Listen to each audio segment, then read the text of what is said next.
জীবিত থাকা অবস্থায়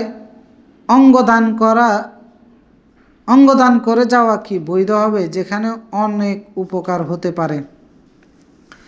জীবিত থাকা অবস্থায় কাউকে অঙ্গদান করা, যে আমি মারা গেলে আমার অঙ্গটা, যদি এরকম নির্দিষ্ট কোনো ব্যক্তি থাকে যে অমুকের ক্ষেত্রে এটা ব্যবহার করা হবে, তো সেই ক্ষেত্রে অনেকে বলেছেন সত্য সাপেক্ষে জায়েজ বলেছেন। সেটা সত্য সাপেক্ষ হচ্ছে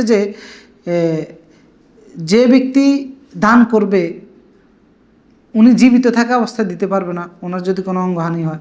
ওনার মৃত্যুর পরে নির্দিষ্ট যদি কোনো ব্যক্তি থাকে নির্ধারণ করা যে অমুকের জন্য এটা দান করেছে, তো সেই ক্ষেত্রে এটা জায়েজ আছে।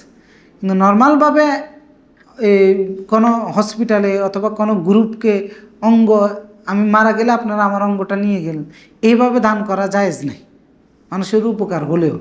কারণ মানুষের শরীরের অঙ্গ প্রত্যঙ্গের মালিককে আল্লাহ, তারা আল্লাহর মালিকানাধীন জিনিস আপনি কাউকে দেওয়ার অধিকার দেয় নাই।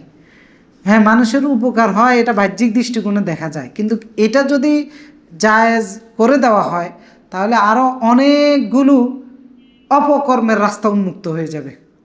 কীভাবে উন্মুক্ত হবে?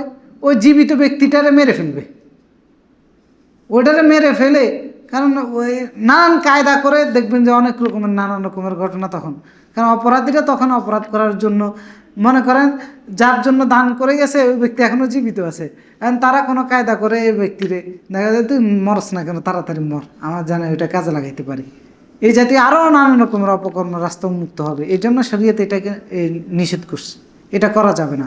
হ্যাঁ, যদি ব্যক্তি মুমূর্ষু হয়ে থাকে, মৃত্যুশয্যায় থাকে, আর কোনো নির্দিষ্ট ব্যক্তিকে নির্দিষ্ট করা হয় যে অমুকের জন্য, তাহলে সেই ক্ষেত্রে কিছু ওলামারা বলেছেন জায়েজ আছে, তবে বেশিরভাগ ওলামারা বলছেন না, এটা সেক্ষেত্রেও জায়েজ নেই।